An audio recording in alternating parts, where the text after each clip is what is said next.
Hello guys, मैं आपको पढ़ा रही थी एसएसटी स्पेशल। तो चैप्टर नंबर 5 है ये, क्लास 10th की एनसीईआरटी का। तो इसमें है लोकतंत्र के बारे में कि लोकतंत्र के विभिन्न पहलू कौन कौन से होते हैं। तो शासन का स्वरूप किस तरह से है, किस तरह का शासन है, जनता का है। तो लोकतंत्र का जो शासन है किसका है, जनता का है, उनके आर्थिक कल्याण का और उनकी समानता का, सामाजिक अंतर का, टकराव का, आज़ादी तथा स्वाभिमान का। तो लोकतंत्र क्या है? लोकतंत्र है जनता का शासन है। तो जनता अपने अपने आप ही एक उम्मीदवार को चुनती है, जनता खुद। तो इसे लोकतंत्र कहते हैं। और ये लोकतंत्र जो है ये विभिन्न पहलुओं का ध्यान रखता है जनता के।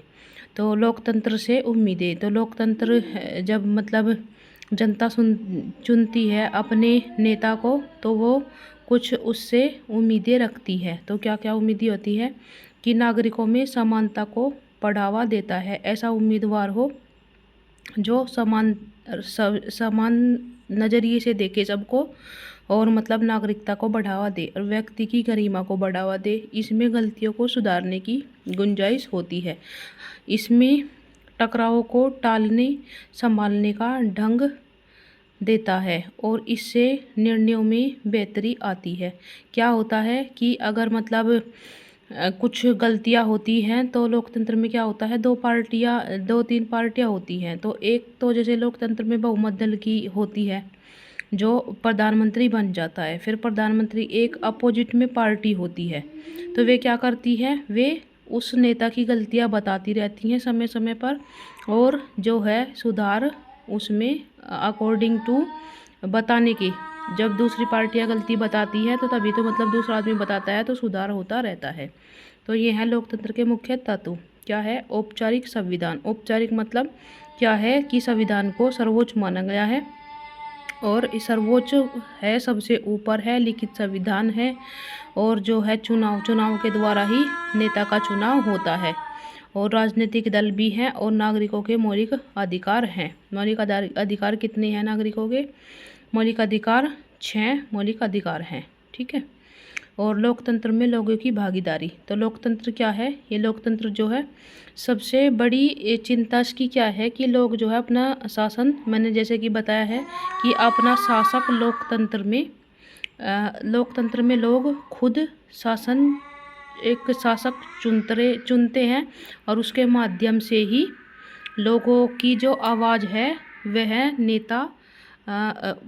नेता जो है अपने माध्यम से सारे मतलब निर्णय लिवाता है इस तरह से। और लोकतंत्र और कानून। तो लोकतंत्र में इस बात की पक्की व्यवस्था होती है कि जो फैसले हैं, जो कानून हैं, वह सब उनके अकॉर्डिंग हो। और अगर कोई मतलब किसी भी नियम का पालन करता है, नहीं करता है, इस सब के बारे में कानून लोकतंत्र में दिए गए हैं। फिर वैध शासन व्यवस्था। तो क्या है कि ऐसी शासन व्यवस्था है जो देश के संविधान के अनुसार हो और जिसे अधिक से अधिक लोग पसंद करें, ऐसी जो है वैध शासन की व्यवस्था है। वैध मतलब जो बिल्कुल सही हो, बिल्कुल सही हो, एक किसी भी भेदभाव रहित हो, ऐसी व्यवस्था की गई है। फिर है आर्थिक समृद्धि। तो लोगों में क्या है कि लोगों के आर्थिक संसाधनों में वृद्धि पर लोकतंत्र में ध्यान दिया जाता है। आर्थिक संसाधनों पर, आर्थिक मतलब जो उनके कमाई का साधन है, जो जिससे वे अपनी आजीविका चलाते हैं, ऐसे साधनों पर। और लोकतंत्र और आर्थिक समृद्धि।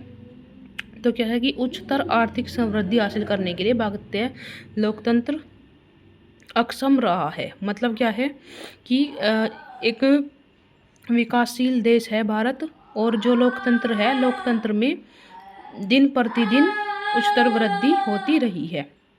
फिर आर्थिक समृद्धि को प्रभावित करने वाले कारक। तो इसको कौन कौन से कारक जो है प्रभावित करते हैं? वो है जनसंख्या का आकार। जनसंख्या का आकार कितना बड़ा है, कितनी जनसंख्या है, फिर उसकी वैश्विक स्थिति कितनी है, फिर उस देशों का सहयोग अन्य देशों से कैसा है, फिर देश द्वारा तय की गई आर्थिक प्राथमिकताएं, कौन कौन सी प्राथमिकताएं पहले नंबर पर किस किस को वह देश रखता है, इस तरह से दूसरों के साथ किस तरह की उसकी मित्रता है, क्या है, किस तरह की स्थिति है। फिर आ जाता है तानाशाही।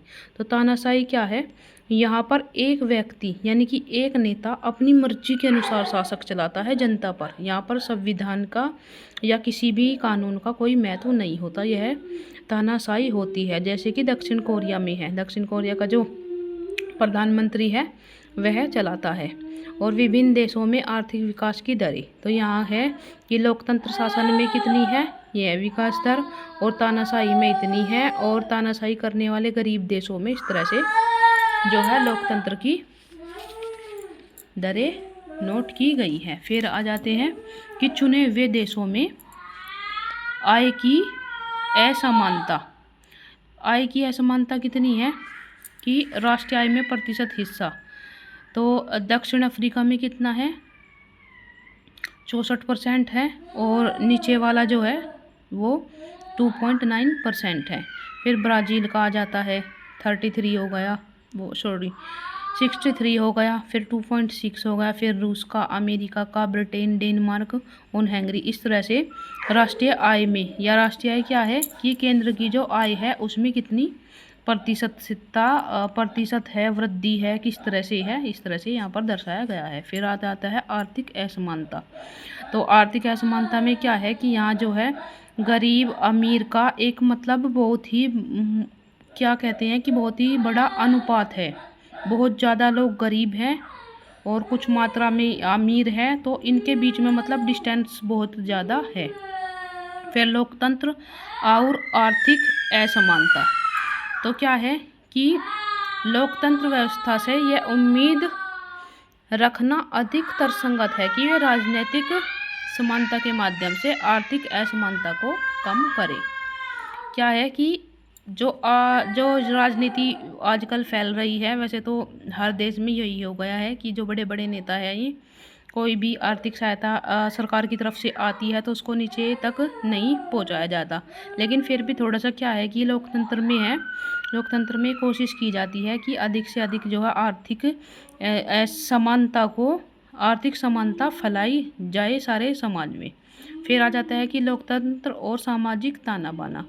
तो क्या है कि लोकतंत्र व्यवस्था से उम्मीद करना उचित है कि वह सद्भावनापूर्ण जीवन उपलब्ध कराई है, और ये व्यवस्थाएं अनेक तरह से सामाजिक विभाजनों को संभालती है। वही बात कही गई है। ताना बाना क्या है कि लोकतंत्र जैसे कि केंद्र में हो गई, कोई स्कीम चलाई जाती है केंद्र में, फिर वो राज्य तक आती है, राज्य से जिले तक आती है, जिले से वे गांव तक आती है। तो एक मतलब जाला सा है, ऊपर से नीचे तक ये व्यवस्थाएं आती हैं। अब ये पहुँचती कितनी है ये कह नहीं सकते। फिर है लोकतंत्र तथा नागरिकों की गरिमा और आज़ादी। तो क्या है कि लोकतंत्र में क्या, यहाँ पर लोकतंत्र में कई सारी आज़ादी जो है मतलब नॉर्मल जो पर्सन है, नॉर्मल जो आदमी है, कॉमन पीपल्स की जो है जो लोकतंत्र होती है, और यहाँ पर बहुत सारी इनकी गरिमा भी होती है, और इन्हें मतलब आज़ादी भी दी होती है, इन्हें स्वतंत्रता होती है बोलने की, अपना कार्य करने की, अपना धर्म चुनने की। तो बहुत सारी इनको स्वतंत्रता भी होती है, और उन पे मतलब कुछ पाबंदियाँ भी होती है कि मतलब हम किसी भी धर्म को अपना तो सकते हैं, लेकिन उसके प्रति हम गलत शब्द नहीं बोल सकते। बहुत सारी इस तरह की बातें होती हैं, किसी गरीब को गाली गलौज, जैसे महिला पुरुष हो गए, तो बहुत सारी यहाँ पर इनकी लिए एक मतलब निश्चिंत जो है बात भी रखी गई है कि इस तरह से हम किसी के प्रति गलत बात नहीं बोल सकते, और हमको स्वतंत्रता भी है अपने विचार रखने की, लेकिन एक सीमित तरीके से। सो गाइस, अगर आपको मेरा पढ़ाने का तरीका अच्छा लगता है तो आप कमेंट करके ज़रूर बताया करो।